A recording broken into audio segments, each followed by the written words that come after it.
সরকারি হসপিটালে কি আপনার টাকা দিয়ে সেটা সিলি করা লাগে?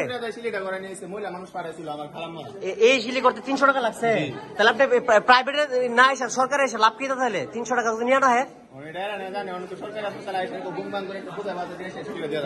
এটাকে 300 টাকা নিচ্ছে আপনার কাছ থেকে।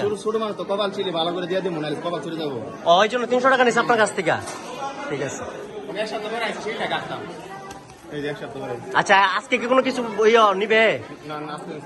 ঠিক আছে, ওকে। তাহলে এটা ভালো, সরকার হিসাবে নিতে আসা যদি সিলি করতে 300 টাকা লাগে তাহলে তো ভালো। আমাদের জন্য খুবই মানে আপনারা কত 5 টাকা করে দিচ্ছেন না, আপনারা 2 টাকা ফেরত দিচ্ছে। তো ওইভাবে যদি দিলে যদি 1000 মানুষকে যদি স্লিপ দেওয়া হয় তাহলে 2 টাকা করলে কত টাকা হয়?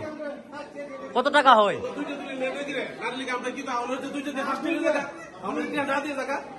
না না না, ওরকম ইতিহাস দেখান যে আজ পর্যন্ত দেয় নাই, ওরকম ইতিহাস নাই, ওরকম ইতিহাস নাই। না না না, শুধু শুধু মানে এদের সাথে ই করলে লাভ হবে না ভাই। আপনি 5 টাকা করে নিতেছেন, আমি ধরছি, সবাই জিজ্ঞেস করলাম, সবাই বলছে 5 টাকা করে। এখানে যদি আপনি এগুলো বলেন, শুনেন শুনেন শুনেন শুনেন শুনেন এগুলা শুধু শুধু এই বাণী শুনে লাভ হবে না। এখানে সবার কাছ থেকে 5 টাকা করে নিচ্ছেন, এখানে সবার কাছ থেকে 5 টাকা করে নিচ্ছেন। এখানে যারা আছে সবার কাছ থেকে আপনার কাছ থেকে কত নিচ্ছে স্লিপ? 5 টাকা করে নিচ্ছে না? 5 টাকা করে স্লিপের দাম তো সরকারের রেট 3 টাকা, 5 টাকা নিতে গেলে 1000 রুপির থেকে 2 টাকা করে বেশি না, তাহলে 2000 টাকা।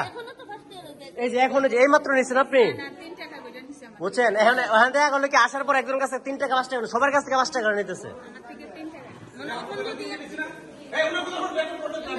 রেকর্ড করতাম না গেলিগা তো ওনার কাছ থেকে 5 টাকা নিয়েছেন গেলিগা আপনার কাছ থেকে আসেন, আপনি 3 টাকা দিতে হবে। না না, আপনি দিতে হবে তো, সবাই জিনিস করে আপনার কাছে 5 টাকা করে নিতে হবে। না না শুনুন, আপনি আমার সাথে, না না আপনি আমার সাথে ভাগ করেন না। আচ্ছা ঠিক আছে ঠিক আছে, এইখানে সবার কাছ থেকে 5 টাকা করে, সবার কাছ থেকে। না না না, ওই যে সবাই বলতে 5 টাকা করে, আমি তো জিজ্ঞেস করলাম এমন না। এই যে ওনার কাছ থেকে, এই যে আপনার কাছ থেকে কত টাকা নিছে? আপনার কত টাকা নিচ্ছে আপনার কাছ থেকে? এই 5 টাকা করে নিয়েছেন, আর 3 টাকা। আপনি আমার সাথে কথাই করেন, তা আপনি শুধু শুধু বার্গেনিং করেন কি জন্য? আমরা কি দালালি করতে আসছি এখানে? এখানে দালালি করতে আসছি? এখানে শুনেন, এখানে সাধারণ মানুষের সুবিধার্থে যা কিছু করার প্রয়োজন এটা আমি করবো। আপনি আমার দামে রাখতে পারবেন? এই জন্য আমি কি মিথ্যা কথা বলতেছি? আমি এদের ভুক্তভোগী যারা ছিল তাদের কথা শুনে তো আপনারা বলতেছি যাদের কাছে 5 টাকা দিতেছেন। সরকারের নিয়ম হলো 3 টাকা করে নেবেন। 5 টাকা যদি নেন 1000 রুপির কাছ থেকে আপনি 2 টাকা করেন, তাহলে 2000 টাকা। আপনারা তো হিসাব করে সরকারের 3 টাকা করে জমা দিবেন, কিন্তু 5 টাকা করে দিতেছেন, 20 টাকা দিবেন।